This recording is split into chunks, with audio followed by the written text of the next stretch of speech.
Hi, it's Michelle Tennant Nicholson, and this is fastfoodfromthefarmersmarket.com. And I also have a weekly update. Sorry that last week I missed my update. We were having a dog royal wedding in honor of the UK royal wedding.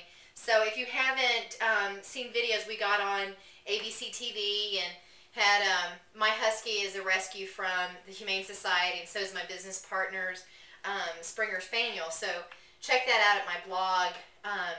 You can scroll down and see the blog link, or just go to storytellertothemedia.com. You can also find it by just Googling Royal Dog Wedding or Dog Royal Wedding. We're on Google page 1. Tonight we are making chicken.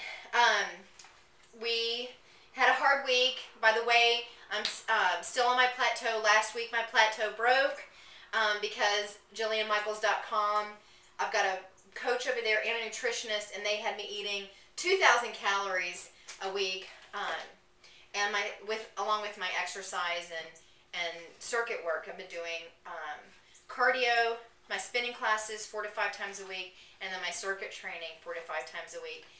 This past week, though, the plateau that I broke stabilized again because I had a hard week. My 19-year-old cat passed away this week, and I have been feeling a little unmotivated. But to honor her tonight, she really loved chicken, so we're going to have some chicken for tonight. And I wanted to show you how to make beer can chicken. And there's all kinds of things out there where you can make beer can chicken. We're going to use this little thing that I got at an overstock shop. So here's a beer. It's basically just got like a little, you can also just cut off a can. People just put the beer can in the chicken too, I've heard. But I just like to put the liquid in here and then put the chicken on top of it.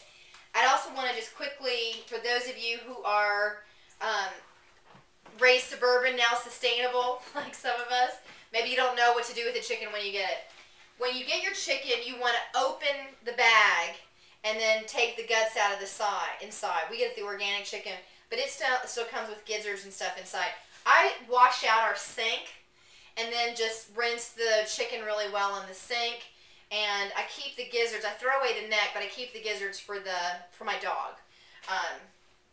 My cat never did like those, but some cats do like those.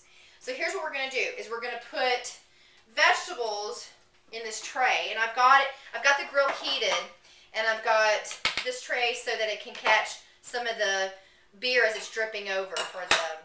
Oh, I guess I should put the vegetables in it last. Let me get the chicken. By the way, I don't know if you like soda, but I stopped having soda because of if it doesn't have sugar, it has something poisonous in it, like NutraSweet or Splenda or something like that.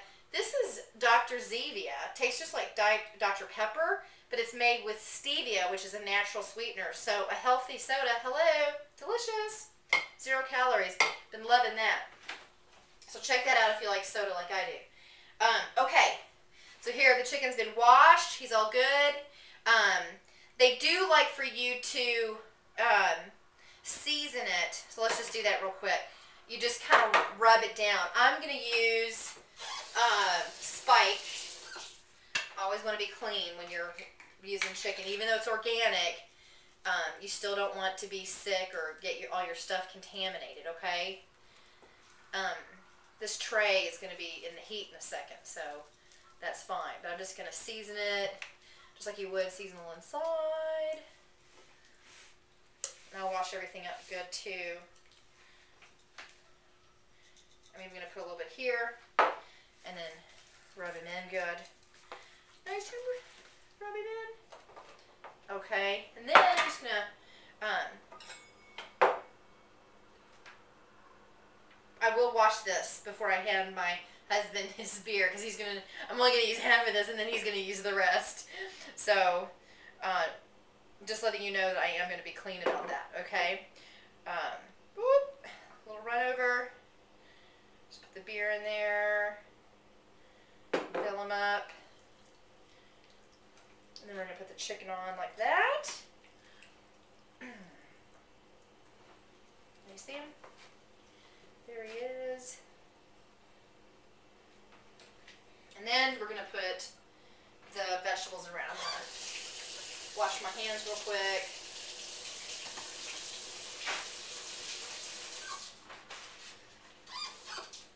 Let's put this around here so we don't forget to wash the Hefeweizen before we put that in a bottle, in a glass, because that's going to be nasty otherwise. So here I just had some broccoli, carrots, onions, and sweet potatoes in the fridge. So you can, oh, I dropped something over there. I'll get that in a minute. Just kind of put that around. And then we're going to actually just cook that in the grill, just like that. Probably for about an hour. I use a meat thermometer to make sure that it gets hot enough.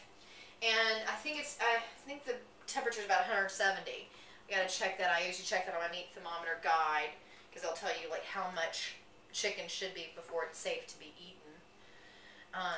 And that's it. You know, that's it. I'm gonna put the dog's giblets right here on the side.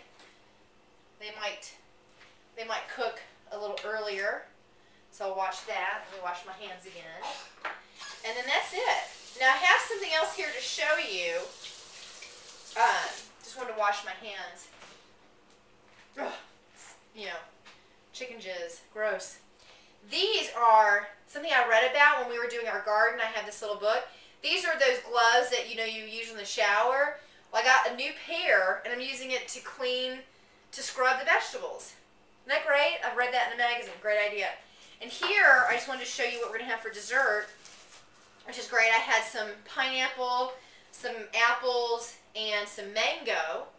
And they were getting a little on the ripe side, so I was like, oh, I better hurry up and do a fruit salad. So I did a fruit salad and then added rosemary in it. I had some fresh rosemary that I was growing outside. And just a little bit of lemon. And that was so good. I just want to show you. I put it here in my little yum yum dish for portion control. So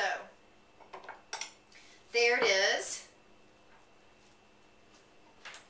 And it is so good. I'll tell you what's so good is the rosemary and the pineapple and the mango. You know, so when your fruit is actually on its last leg, you want to make sure that it's eaten before it gets all kind of brown and so forth, because it's not good for us to have spoiled vegetables either. I know that when I was little, we would always have, like, you know, if an apple got bruised or brown or spoiled or whatever, no big deal, or like a banana that's gone. But I'm reading too that that's just not healthy for us too, because we've got to fight through some of that spoilage ourselves. It's better to have fresh fruit and fresh vegetables, and so make sure that you're using the stuff that you're buying. I hope this has been helpful. Thanks so much for writing me. A lot of you have been keeping in touch with me. I'm not going to stop the fight to be healthy in 2011. Last Friday, by the way, was it last Friday? The Friday before. No, last Friday it was. Because the royal wedding was during the day. That morning, I taught my first solo class spinning. I've done some co-teaching, but this was my first class alone. It went really well, and I'm now in the personal fitness industry, which is kind of a weird hat for me to wear, but I'm enjoying it. I even have to get liability insurance. It's that, you know, professional. So I'm pretty excited about that. So I'll check in again next week. I'm flying out to Pasadena for my graduation, and then after all that, I get back to just having a normal job. my own companies and life as we know it. So I'll keep checking in with you. Take care.